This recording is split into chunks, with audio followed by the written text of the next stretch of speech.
Et bienvenue à tous dans Une semaine dans le monde. Retour sur ce qui a dominé l'actualité cette semaine avec à mes côtés ce soir Patricia Alémonière, grand reporter et spécialiste des questions internationales. Bonsoir Patricia, et je rappelle votre dernier ouvrage Géopolitique du Sahel aux éditions PUF. À vos côtés Ziad Limam, directeur du mensuel Afrique Magazine. Bonsoir Ziad. Bonsoir. À la une du mois de mars, je le rappelle là aussi, les matières premières du continent africain. Face à vous Fabrice Rousselot, journaliste spécialiste des questions internationales. Bonsoir Fabrice, Bonsoir. ravi de vous retrouver. Et Laure Simoès, également avec nous ce soir, directrice éditoriale de Cartooning for Peace. Au sommaire, donc ce soir, la guerre au Moyen-Orient encore et toujours. Elle se poursuit avec ses frappes toujours d'Israël sur l'ensemble du territoire iranien. Donald Trump repousse son ultimatum sur les centrales électriques iraniennes pour donner une chance aux négociations qui seraient en cours avec le régime de Téhéran. Ce que l'Iran a démenti, poursuivant par ailleurs sa riposte sur les pays du Golfe. Les frappes israéliennes qui se poursuivent aussi sur le Liban. Les autorités parlent désormais de près de 1116 morts et plus de 3100 blessés. 2 soldats israéliens ont encore été tués sur place, 4 donc au total. Alors que Benyamin Netanyahou a annoncé qu'Israël élargissait la zone tampon dans le sud du pays pour éloigner, dit-il, la menace du Hezbollah. Et largement éclipsée par cette actualité du Moyen-Orient, la guerre en Ukraine se poursuit et a même connu l'un des épisodes les plus violents depuis le début du conflit, avec ces attaques aériennes mardi de centaines de drones lancés sur l'ensemble du territoire. Volodymyr Zelensky répète que les États-Unis et l'Europe ne font pas assez pour lui venir en aide. 28e jour donc de guerre en Iran et Israël mène toujours des frappes à grande échelle sur le territoire iranien. Élimination cette semaine de nouveaux visages du régime, parmi lesquels Ali Reza Tangziri, le chef de la marine des gardiens de la révolution islamique, responsable notamment du blocage du détroit d'Ormuz. De son côté, Donald Trump repousse cet ultimatum sur les centrales électriques iraniennes, assure être en négociation avec l'Iran, avec médiation, on va en reparler, du Pakistan. Des ouvertures américaines rejetées par Téhéran qui dit que les États-Unis négocient avec eux-mêmes et qui poursuit donc sa riposte sur les pays du Golfe où les hôtels qui hébergent des Américains seront désormais pris pour cible. On va écouter tour à tour Donald Trump et Abbas Araghchi. C'est eux qui supplient pour conclure un accord, pas moi. C'est eux qui supplient et n'importe qui voit ce qui se passe là-bas comprend pourquoi ils veulent un accord. Ce ne sont pas des imbéciles. D'une certaine manière, ils sont très malins et ce sont d'excellents négociateurs. Ce sont de mauvais combattants, mais ce sont d'excellents négociateurs. Des négociateurs qui supplient qu'on trouve un accord. Je ne sais pas si on va y arriver, je ne sais pas si on est prêt à le faire. Tous les présidents depuis 47 ans auraient dû faire ça. Ils auraient dû le faire il y a longtemps parce qu'on ne peut pas donner une arme nucléaire à des fous. À l'heure actuelle, notre politique est de poursuivre la résistance et de continuer à défendre le pays. Parfois, des messages peuvent être transmis, mais cela ne relève ni de la négociation, ni du dialogue. Alors Ziad, qu'est-ce qu'on sait de ces négociations présumées, dit-on, ce plan en 15 points avec médiation pakistanaise? Ce qu'on peut déduire en tous les cas, parce que ce qu'on sait c'est très, très ambitieux, ce qu'on peut déduire c'est que les Américains cherchent une porte de sortie du conflit dans lequel ils gagnent, pour le moment, entre guillemets, où lui, en tous les cas, le président peut dire on a gagné. Donc ils arrivent avec un plan en 15 points qui est évidemment un plan de reddition. Qui passe par des intermédiaires, le Pakistan, on a parlé de la Turquie à un moment, etc. Et puis l'Égypte. Et puis il y a un changement de l'équipe. C'est-à-dire que l'équipe Witkoff, maintenant, est chapeautée par le vice-président et J.D. Vance, qui était très opposé à cette guerre. Donc on lui remet le dossier en lui disant c'est toi qui vas mener les négociations. Il y a des rumeurs sur un coup de fil qui aurait été assez houleux avec Israël, etc. Bon, bref. Et de l'autre côté, il y a des Iraniens qui savent que plus ils tiennent, plus ils arrivent à résister, plus ils tiennent le détroit d'Ormuz, ça s'est retendu aujourd'hui avec des nouvelles interdictions, etc. Plus ils provoquent un chaos économique qui arrive à vitesse grand V. J'ai entendu une interview de Christine Lagarde qui dit « Je souhaite bon courage aux optimistes dans 10-15 jours » parce que le choc économique qui va apparaître par étapes et on va vraiment le sentir passer. Elle parlait d'un certain nombre de produits dont on découvre qu'ils sont tous plus ou moins originaires du Golfe. Elle parlait de l'hélium. Moi, je ne savais pas que 80, pour les chips. Donc voilà. Donc les Iraniens, eux, ils résistent, ils tiennent, ils tapent sur tout leur entourage, ils montent les enchères, ce qui prouve aussi qu'ils ont un arsenal dont on ne soupçonnait pas en fait la profondeur. C'est-à-dire qu'on se disait en 10-15 jours, ils auront balancé tout ce qu'ils auraient pu balancer. En réalité, a largement sous-estimé cette capacité ça fait un mois que ça dure et ça fait un mois que toute la région est en stand-by parce qu'il y a des alertes permanentes de missiles, de drones, Israël, les Émirats, etc. Donc voilà, on est dans ce moment... c'est ce que avait dit Patricia l'autre jour du fog of war, c'est-à-dire du brouillard total de la guerre, parce que les positions sont encore tellement éloignées que le risque, c'est l'escalade brutale pour essayer de faire plier l'un des trois participants à la guerre. Et risque d'escalade brutale avec toujours ce scénario d'une offensive terrestre qui reste possible. On parle de l'envoi encore de milliers d'hommes supplémentaires potentiellement dans les prochains jours. Des Marines et des hommes de la 82e unité célèbre par son débarquement en France, etc. et son parachutage. Bref, ce qui est important de voir dans cette annonce effectivement de déploiement de nouvelles forces, qu'est-ce que ça nous indique ? Ça nous indique, premier élément, c'est que Trump n'avait pas pensé que la guerre durerait aussi longtemps. Parce que si on était sur un scénario de guerre aussi longue et sur un scénario avec prise du détroit d'Ormuz par les Iraniens, il aurait préparé ces hommes pour les déployer au sol. Et il les aurait peut-être même injectés tout de suite dans la bataille le jour même du débarquement. Là, il les fait venir au dernier moment. Et il les fait venir en disant à tout le monde, en chapeautant bien, en criant très haut qu'ils arrivent, etc. Donc l'effet de surprise pour les Iraniens, il n'existera pas. Alors, si l'effet de surprise n'existe pas, qu'est-ce qu'il peut faire ? On peut dire, c'est encore sa vieille stratégie de faire pression sur l'adversaire pour qu'il cède. Et donc ça, c'est son outil de pression. La menace d'envahir ou de prendre ces 3 îles pour maîtriser les détroits d'Ormuz sans pour autant passer à la réalisation. Parce que s'il passe à la réalisation, il y a quand même un risque d'arrivée de cercueil aux États-Unis. Et Boots on the ground, il avait dit non, parce qu'il ne voulait pas d'une guerre qui s'éternise, mais aussi il ne voulait pas de mort. Il y a déjà plusieurs centaines d'Américains qui sont blessés, de militaires américains. Dans les 117 blessés des premiers jours, franchement, il y en avait beaucoup qui étaient très légers. Donc le chiffre, il faut savoir, dans les blessés, parfois... c'est pas grand-chose. Donc, il y avait quelques blessés graves et surtout des morts.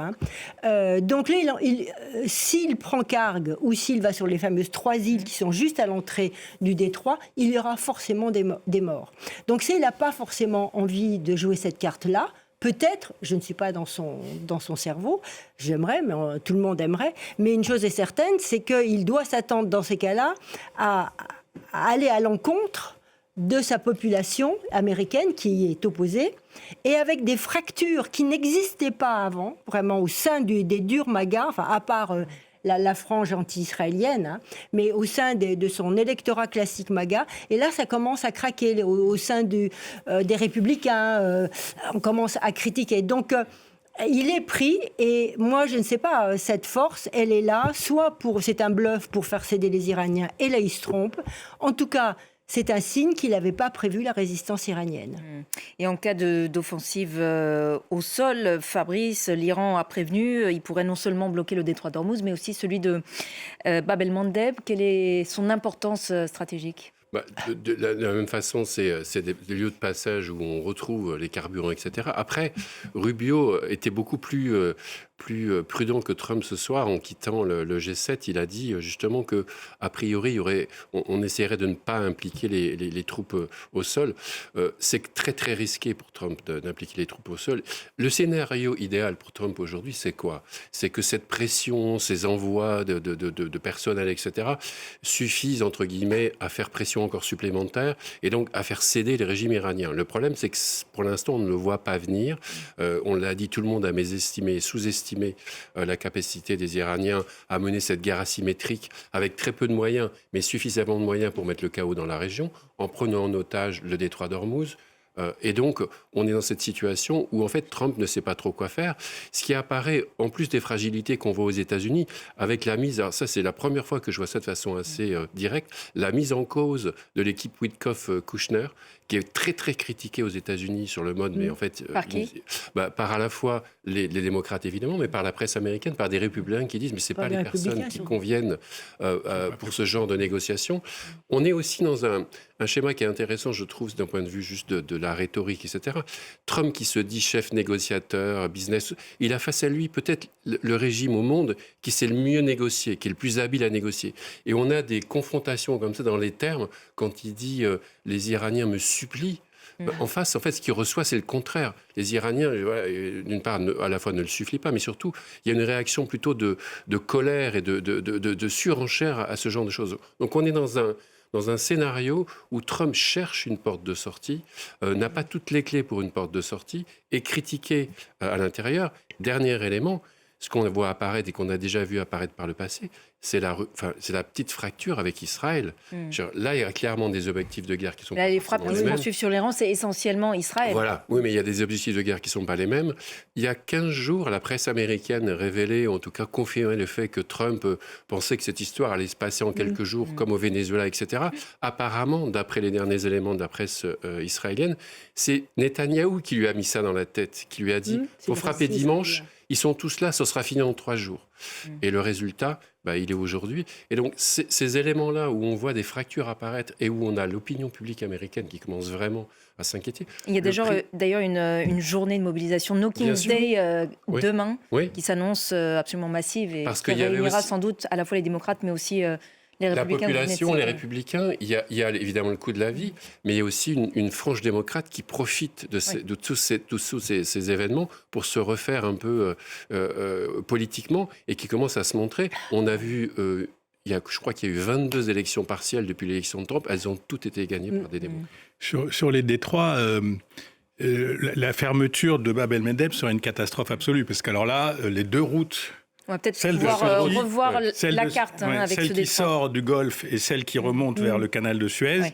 Voilà la carte. Déjà, l'Égypte est dans une situation extrêmement tendue parce que le trafic a diminué à cause des Houthis. Mais vous voyez sur la carte nos amis yéménites, il y a les fameux Houthis qui, pour des raisons...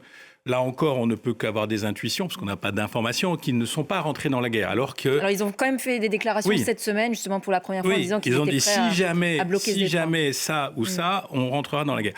Après, on a découvert aussi que malgré les bombardements américains et les bombardements israéliens sur les bases Houthis, ça ne les empêchait pas de disrupter le canal, l'entrée du canal de Bab el-Mandeb, où vous avez en face Djibouti, qui est le point d'appui logistique très très important, où il y a par ailleurs une base chinoise, une base américaine, des Européens de la force Atalante, etc. Et puis, du coup, les journalistes disent, mais justement, ces détroits sont devenus des clés de la guerre moderne. Imaginez les Chinois fermer le Straits of Malacca, fermer le détroit de Malacca. Et vous avez l'autre partie du commerce mondial qui s'arrête. Et donc, parce que contrôler, là, on a l'impression qu'on est tous des généraux, on va contrôler le détroit d'Ormuz, on va de quand même Bab el-Mandeb. C'est incontrôlable. C'est-à-dire, les drones, ils volent dans tous les sens. Un tanker se prend un drone, ça s'arrête net. Les assureurs, tout s'arrête. C'est-à-dire que les bateaux ne circulent plus. Et justement, la Chine, que vous citiez à l'instant, elle fait pression aussi sur les rangs Les Chinois, ils attendent, c'est le jeu de go. C'est-à-dire qu'ils ont un problème énergétique. Bon, ça, c'est clair, ils ont dû s'organiser.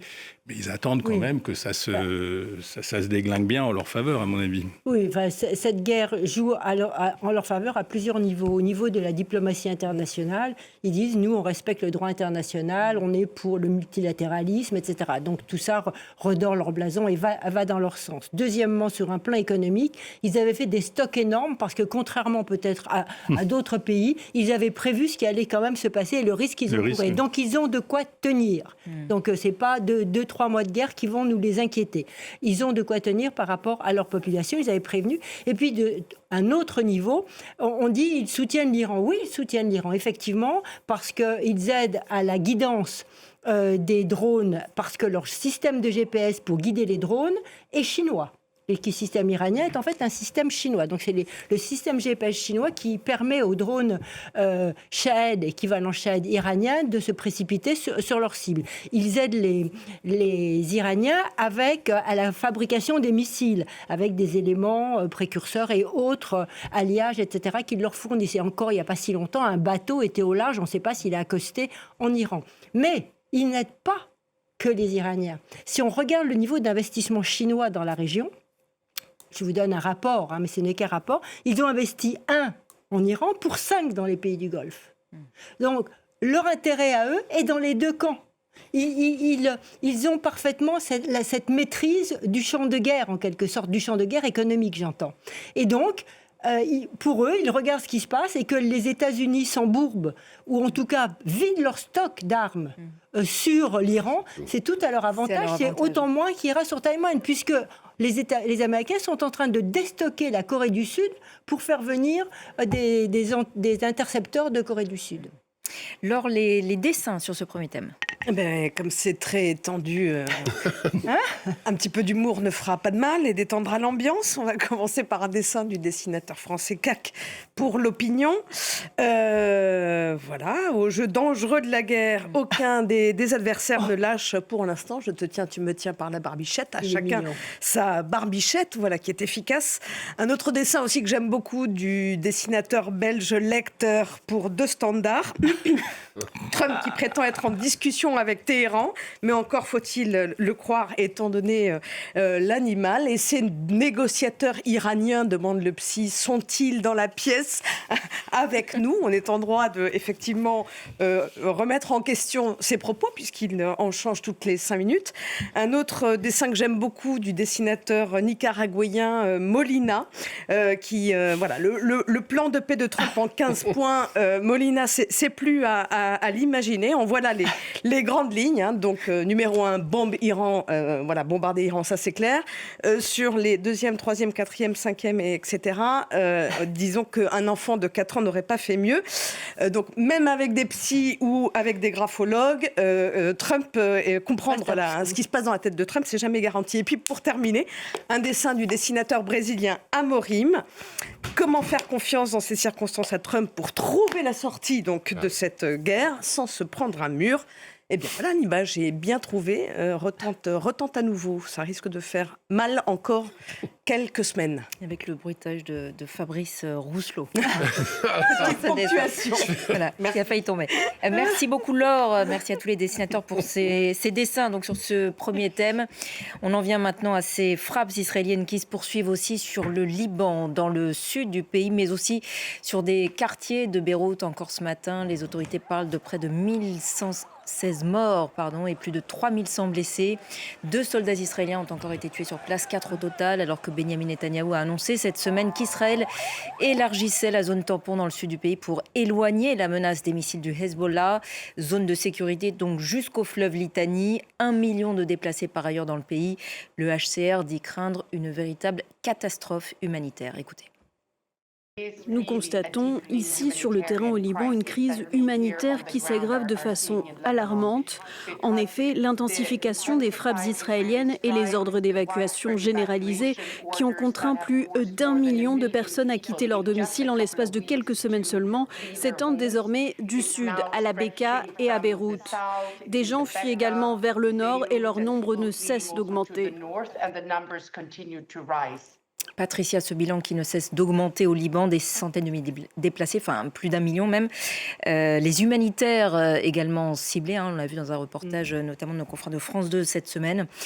Et tout cela hors de tout droit international, on le rappelle. Oui, hors du droit international et hors des préoccupations internationales. Les gens, le monde entier a les yeux braqués sur le détroit d'Ormuz parce qu'effectivement, c'est le prix à la pompe dans chaque pays. Mais alors que les Libanais, qui est 1,5 million de Libanais, donc pratiquement 1/5 du pays, qui soient déplacés, les risques que ça sous-entend. Parce que donc 400 000 enfants. Voilà, si les pays du Golfe sont atteints aujourd'hui, ils ont suffisamment de moyens pour repartir, se reconstruire. Ça prendra peut-être 1 an ou 2, mais la machine pays du Golfe, l'usine pays du Golfe repartira. Le Liban, il n'a pas les moyens.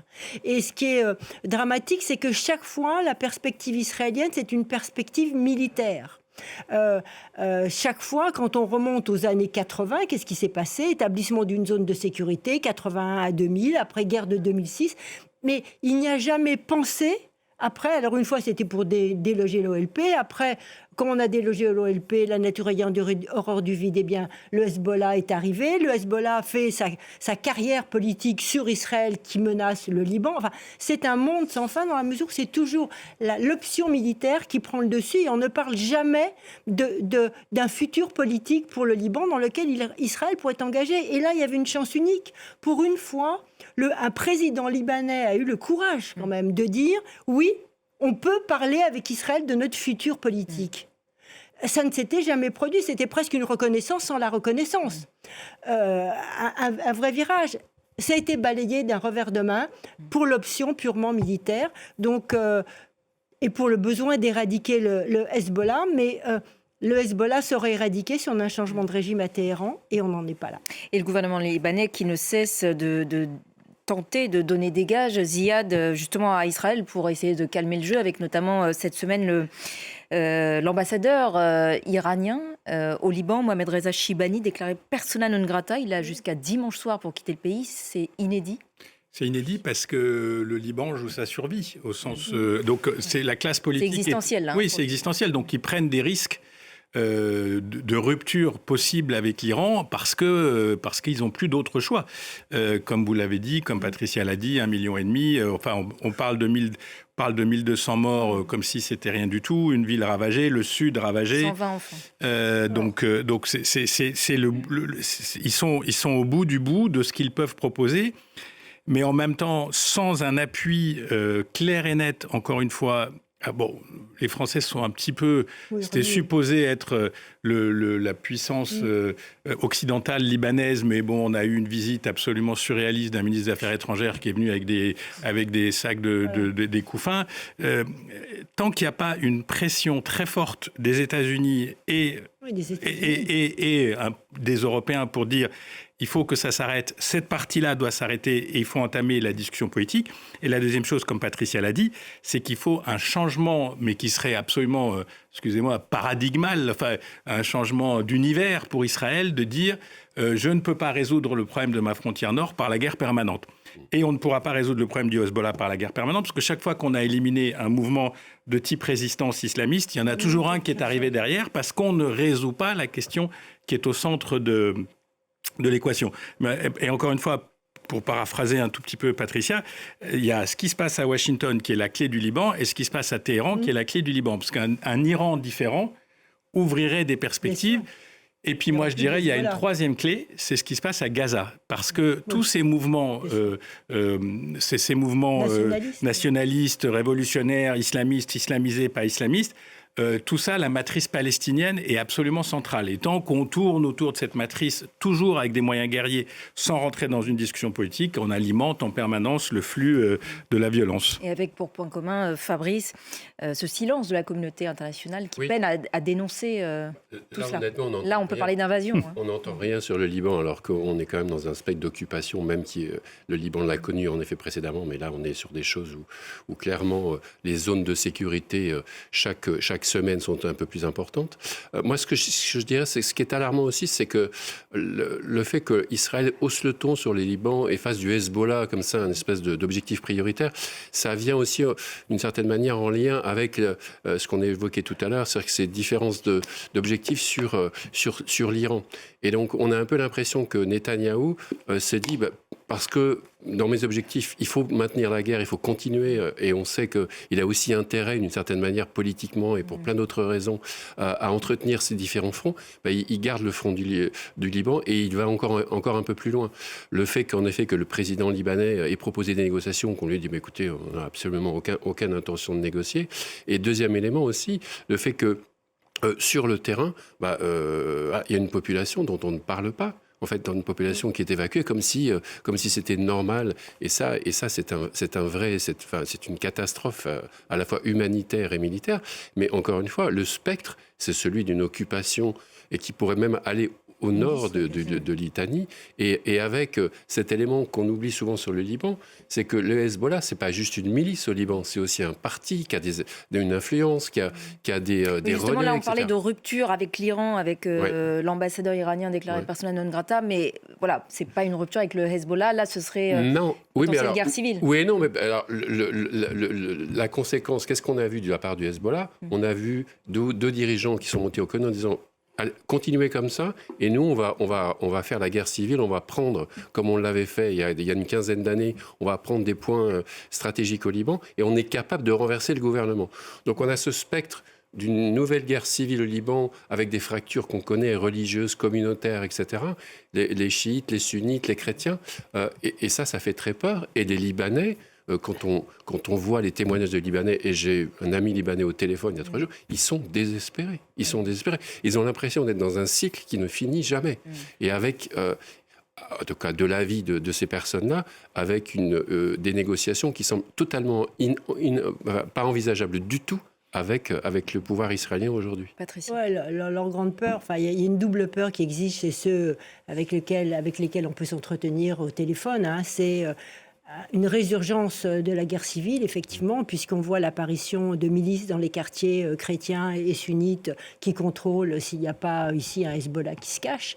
Vous savez, par exemple, je m'entretenais avec quelqu'un qui, pendant la guerre des 12 jours, avait prêté sa maison, avait loué sa maison à un réfugié. Et il s'est avéré que sa maison, 4 jours après, elle était pulvérisée parce que le réfugié, il était du Hezbollah et lui n'ignorait, parce que les Libanais ont toujours ce côté de vouloir s'entraider, parce que la guerre, ils connaissent ça depuis longtemps. Donc, il y a ce risque de retour de la méfiance et de la guerre civile intercommunautaire. Et puis, au-delà, il y a un risque de dislocation du pays. Parce que ça, c'est sérieux, si vous voulez. Il y a un éparpillement de ce pays qui rentrerait dans une incapacité à se reconstruire, avec une Syrie exsangue, une Turquie qui regarde tout ça de loin, et Israël qui veut sa zone de sécurité jusqu'au fleuve Litanie. Il ne faut pas oublier que Moshe Dayan, c'est vieux, parlait déjà de cette rivière sécuritaire. C'était ça, la profondeur stratégique un peu d'Israël pour assurer la sécurité. Alors effectivement, il y a toujours des menaces. Mais enfin, est-ce qu'on règle les menaces par la guerre? Ça a échoué depuis le départ, ou on les règle par autre chose? Je suis entièrement d'accord avec Ziad. À l'origine de tout ça, l'origine du problème, c'est le problème palestinien, qui n'est pas réglé, et tant qu'il ne sera pas réglé, il y aura des choses qui surgiront, que ce soit au Liban, que ce soit en Jordanie, que ce soit en Égypte, que ce soit partout. Il y aura des haines contre Israël qui donneront lieu, malheureusement, à des mouvements terroristes ou autres. Je crois que le mot Liban n'apparaît pas dans le communiqué des ministères des Affaires étrangères du G7. Enfin, j'en suis à peu près sûr. Oui, c'est bien le cas. Ziad, peut-être un mot quand même de ces frappes qui visent toujours aussi le territoire israélien, à la fois venant du Hezbollah et puis d'Iran. Il y a quand même des craquements, disons, au sein du pouvoir, de la classe politique, israélienne, avec ce chef de l'opposition, Yair Lapid, qui quand même cette semaine, pour la première fois, accuse Benjamin Netanyahou de conduire le pays, je le cite, vers une catastrophe sécuritaire en raison justement de la multiplication de tous ces fronts et de la pénurie, dit-il, des soldats combattants. Le consensus autour de ces guerres s'érode. Alors Yair Lapid, il a passé d'abord la première partie de la guerre à dire on est un seul pays, on va tous les défoncer, on est avec vous, etc. Alors la première chose, c'est que, encore une fois, le scénario qui avait été imaginé par les Israéliens et aussi en partie par les Américains, c'est que tout ça a été réglé ou vendu aux Américains. Tout ça a été réglé en 10 jours et on n'en parlait plus. Et on avait un mouvement, une révolution, etc. Et donc, le fait qu'Israël soit sous la menace permanente depuis presque un mois maintenant, tous les jours, plusieurs fois par jour, des alertes, des missiles qui arrivent pas. Avec des failles aussi du dôme de fer. Des écoles fermées, une économie à l'arrêt, l'aéroport fermé, etc. Ça commence à peser lourdement sur une population à qui on a dit que la guerre, c'était la solution. Et les gens découvrent que la guerre n'est pas la solution. La deuxième chose, c'est qu'il y a l'appauvrissement des stocks militaires, ça c'est une vraie question, et le fait que l'armée israélienne qui est déployée au maximum, le chef d'état-major est allé voir Benjamin Netanyahou en disant on ne peut plus faire en sorte que la moitié du pays soit réserviste. On n'y arrivera pas, là, ça va casser. Et puis il y a les élections. Donc il y a les élections et le juge. Donc Benjamin Netanyahou, il joue sa vie politique sur les élections, il joue sa vie politique face à ces juges qui attendent le moment de pouvoir, ça fait un certain temps, de pouvoir le faire asseoir et de l'écouter ou de le condamner. Et donc, je trouve que c'est assez gonflé de la part de Yair Lapid, qui n'a jamais incarné une autre voix, qui n'a jamais incarné un autre discours militaire que celui qui est tenu par le pouvoir, de dire « Ah bah tiens, aujourd'hui, franchement... » Le problème aussi, c'est qu'il n'y a pas un autre son en Israël. On est dans l'attente d'une autre approche stratégique. Parce que là aussi, on a le sentiment que c'est une question existentielle. Ils sont très bien armés. Enfin, ils sont capables de se défendre, ils sont capables d'attaquer. Mais est-ce qu'ils sont capables de tenir une guerre longue où encore une fois, je vous dis, tous les jours, il y a des alertes. Tous ceux qui ont des amis israéliens, ou que ce soit sur les réseaux, etc., c'est permanent. C'est une guerre qui coûte très cher aussi. La guerre coûte cher. Oui, il y a le problème d'intercepteurs qui se pose quand même aujourd'hui. D'ailleurs, on en voit les effets. Et le Parlement israélien, on le rappelle, est appelé à voter avant la fin du mois de mars, justement, une rallonge budgétaire équivalente à plus de 8 milliards d'euros. Et 200 milliards aux États-Unis. Voilà. Laure, les dessins. Oui, je vais sur vous le Liban. Trois dessins. On commence par un dessin de Dilem, grand dessinateur algérien qu'on ne présente plus, sur la problématique du Hezbollah. Le Liban, donc entraîné dans la guerre par un Hezbollah, on l'a vu, qui défie le gouvernement libanais et qui prend évidemment en otage le pays du Cèdre et qui résiste encore malgré tout, un très beau dessin. Comme les mollahs iraniens. Un deuxième dessin du grand dessinateur Kroll, qui nous vient de Belgique, pour Le Soir, et qui dénonce sans embâche la fuite en avant d'Israël sur le Liban. On est au-dessus de Gaza ou de Beyrouth, se demande ce pilote israélien. Et l'autre qui lui répond, c'est pareil, non. Donc c'est une façon évidemment de craindre un deuxième Gaza au Liban. Et puis pour terminer, ce dessin du dessinateur syrien Fares Garabet. On l'a dit, l'ONU s'inquiète d'un risque réel de catastrophe humaine, mais ce dessin résume très bien la situation. Impunité d'Israël d'une part, et puis impuissance de l'ONU d'autre part. Voilà un petit peu le décor. Merci beaucoup Laure pour tous ces dessins. Merci bien sûr à tous les dessinateurs qui ont participé. Et puis dernier thème d'une semaine dans le monde ce soir, largement éclipsé par l'actualité du Moyen-Orient. La guerre en Ukraine se poursuit elle aussi, et a même connu l'un des épisodes les plus violents cette semaine depuis le début du conflit, avec ces attaques aériennes mardi de centaines de drones lancés sur l'ensemble du territoire, touchant notamment le centre historique de Lviv, mais aussi des infrastructures civiles, épisodes nocturnes, mais frappe aussi en plein jour, ce qui est plutôt inhabituel. Volodymyr Zelensky répète encore et encore que les États-Unis et l'Europe ne font pas assez pour venir en aide à l'Ukraine et alerte les Européens sur l'urgence aussi de lever le veto de la Hongrie sur le prêt de 90 milliards d'euros voté en 2025. La guerre en Ukraine, évidemment, au menu du sommet du G7 qui s'est déroulé jusqu'à aujourd'hui dans les Yvelines, près de Paris. On va écouter Jean-Noël Barrot, c'était tout à l'heure. Et puisque M. Lavrov a pu dérouler tranquillement sa propagande hier soir sur une chaîne de télévision française, permettez-moi de lui porter la contradiction. Non, la Russie ne défend pas le droit international, ni en Iran, ni en Ukraine, ni ailleurs. Monsieur Lavrov, on ne défend pas le droit international en lançant une guerre d'agression. On ne défend pas le droit international en envahissant un pays voisin. On ne défend pas le droit international en niant la souveraineté d'une nation, et le recours débridé à la force, en dehors de tout cadre juridique, n'est rien d'autre qu'une expression bestiale de brutalité. Rappel évident, on va dire, Fabrice, sur le droit international. Vague donc de frappes massives cette semaine, y compris, je le disais, en plein jour, avec pour objectif de terroriser, évidemment, encore et toujours. Quelle réaction là-dessus ? Comment est-ce que vous interprétez cette nouvelle vague dans le contexte que l'on sait de guerre au Moyen-Orient C'est désespérant parce que c'est vrai qu'on a l'impression que cette guerre, d'une part, ne sert plus à rien et que parce que, justement, Moscou n'a plus les moyens de gagner sur le terrain, donc de conquérir de nouveaux territoires, en fait, les avances, les gains de territoire sont minimes et c'est presque la même chose qu'en 2022, eh bien, puisqu'ils ne peuvent pas conquérir des territoires, ils tapent avec des missiles et de plus en plus de populations civiles, de plus en plus de zones résidentielles. Donc c'est désespérant. Et surtout, il y a un impact direct.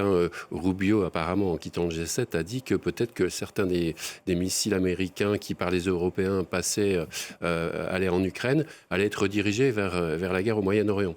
Donc clairement, Zelensky, cette semaine, lors de son interview, son entretien dans Le Monde, a dit qu'il craignait que sa guerre passe au deuxième plan. Et donc on est quand même dans une géopolitique qui est complètement bouleversée depuis plusieurs années, et avec ces conflits qui s'accumulent, et où on a l'impression que Zelensky, qui en plus a fait œuvre de bonne volonté en offrant ses services autour des drones, du Golfe, etc. Il était en Arabie Saoudite. Aujourd'hui, on va le pénaliser, entre guillemets, à la fois potentiellement parce qu'il y aura encore moins d'armes qui vont lui arriver.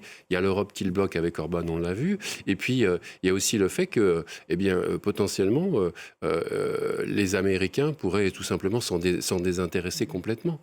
Et donc, on sait très bien que Donald Trump, qui avait dit on va régler ça en 24 heures, il ne sait pas comment s'en sortir. Les Américains assurent que les Russes veulent finir la guerre. La réalité, c'est plutôt le contraire.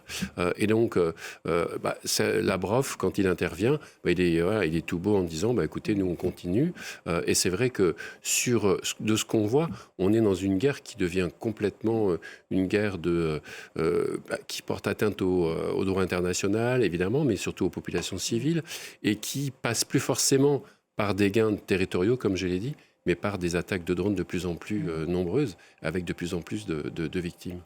Patricia, effectivement, Volodymyr Zelensky en visite, là, ces derniers jours, dans les pays du Golfe, Émirats Arabes Unis, Qatar, Arabie Saoudite, pour offrir, disons, ses services pour ce qui est de contrer les attaques iraniennes. Il espère, évidemment, en retour, d'obtenir davantage de soutien. Oui, alors effectivement, il a moins, comme l'a dit Fabrice, de missiles intercepteurs, ils arrivent lentement, difficilement, et ils pourraient même s'arrêter. Donc là, ça serait une vraie catastrophe, même si l'industrie militaire ukrainienne a fait des bonds extraordinaires en avant, et même maintenant dotée de missiles, mais elle n'est pas dotée d'intercepteurs. Qu'est-ce que va chercher? Parce que cette industrie militaire ukrainienne, pour fonctionner, elle a besoin d'argent. Et donc cet accord stratégique ou militaire qui est signé avec les pays du Golfe et l'Arabie Saoudite en particulier, c'est à la fois pour leur fournir des drones, à la fois pour leur fournir un savoir, mais aussi en échange pour avoir effectivement cet argent qui fait tant de défauts aujourd'hui à l'Ukraine pour mobiliser son industrie de guerre. Mais le grand gagnant dans toute cette histoire, le grand perdant pour l'instant, c'est l'Europe et l'Ukraine, mais le grand gagnant, c'est Vladimir Poutine. Oui. Depuis le début de la guerre, avant même le début de la guerre, la dernière, là, celle-ci, mais depuis le début de sa guerre, avant le début de la guerre de Trump, ils avaient engrangé pour le pétrole déjà 1 000 milliards d'euros. Alors vous imaginez là, avec la hausse des prix du pétrole de l'Oural, combien ils vont gagner. Donc c'est le gagnant. D'autant que les États-Unis ordonnent la levée partielle des sanctions aussi sur le pétrole russe. Pour ça, je dis, ils gagnent d'autant plus parce que ça fait maintenant 3 semaines pratiquement que ces sanctions sont levées. Et en toute impunité, ils continuent effectivement à aider au ciblage pratiquement des soldats américains. C'est ce que lui a fait remarquer Karia Kallas, des soldats américains dans le Proche-Orient. Et Trump dit « Ah bon, vous pensez ? Oh ben moi, je ne suis pas au courant. » Enfin, c'est quand même absolument incroyable. Et j'en finirai par un dernier point. Moi, ce qui me fascine, c'est qu'on a quelqu'un d'un côté, le gagnant de cette histoire, Trump, il parle d'offensive, d'opération spéciale. Et Trump, il parle de quoi ? D'offensive ou de promenade d'excursion. Alors les deux, vous voyez, emploient des termes complètement faramineux. Simplement, Vladimir Poutine, en lançant sa petite offensive, ça fait 4 ans. Trump, j'espère qu'en lançant sa petite promenade, ça ne va pas durer 4 ans, parce que alors, pour nous tous, et pour le monde entier, c'est catastrophique. Ziad, sur ce veto de la Hongrie, donc auprès de 90 milliards d'euros pour l'Ukraine, qui avait été voté pourtant en 2025, donc la Hongrie dit que tout cela sera bloqué tant que Kiev n'aura pas rétabli l'approvisionnement de son pays en pétrole russe via cet oléoduc Druzhba. La Hongrie... La Hongrie, il y a d'une part le caractère particulier de Viktor Orban. dont il faut rappeler qu'à l'origine, il est plutôt démocrate et il est plutôt libéral. Oh, ça, il y a 20 ans. Oui, mais c'est tout un voyage On s'en rappelle qui est plus. quand même extrêmement intéressant de quelqu'un qui est devenu l'incarnation en fait de la réaction, on dirait en termes politiques, idéologiques, de la réaction européenne. C'est l'anti-Europe, c'est l'ami de Poutine parce que le modèle poutinien d'autoritarisme, de construction de la société, anti-LGBT, anti-this, anti-ça, anti-truc, c'est tout à fait le surhomme, et tout ça, ça fonctionne très bien. Et puis, il y a le Orban politique qui joue sa tête dans 15 jours. Et pour la première fois depuis des années, en tous les cas, déjà la dernière élection, c'était plus difficile, mais là, les sondages le donnent battu.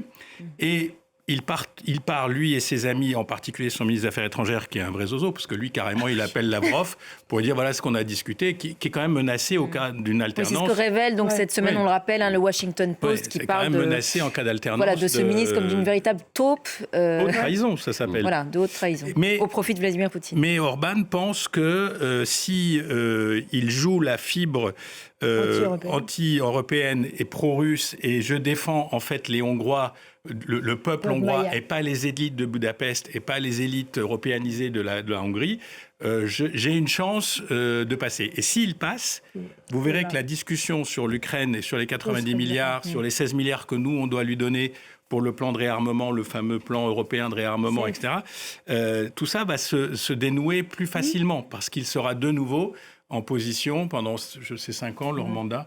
Mais bon, et puis bon, après, moi, je trouve qu'il y a une discussion qu'on n'a jamais en Europe de l'Ouest sur le déglingage de l'idée européenne en Europe de l'Est. C'est-à-dire qu'à part les grandes villes, à part Varsovie, Budapest, Prague, etc., il y a une désaffection totale du modèle européen parce que finalement, il a été assez rude pour les populations elles-mêmes. Laure, les dessins sur ce dernier thème. Oui, je vais vous en montrer 2. Un premier dessin du dessinateur américain Koterba. On le voit là, l'Ukraine qui craint d'être lâchée par les Américains et d'être une victime collatérale de la guerre en Iran. Fabrice parlait tout à l'heure des missiles qui seraient redirigés vers l'Iran. Mais en voilà un exemple. Et puis pour terminer sur cet extraordinaire dessin de Chapat, dessinateur suisse pour The Boston Globe. Voilà, le grand gagnant, Poutine. Jolie guerre, Donald. Tu as réussi là où j'ai échoué. Effectivement, le revenu du pétrole russe ne s'est jamais aussi bien porté depuis ces dernières années. Merci beaucoup, Laure. Merci à tous les dessinateurs d'avoir participé à cette émission. Merci Fabrice, Patricia et Ziad d'avoir également participé. Cette émission est à retrouver sur notre site internet et nos réseaux sociaux. Restez avec nous sur France 24. Prochain point complet sur l'actualité d'ici 5 petites minutes.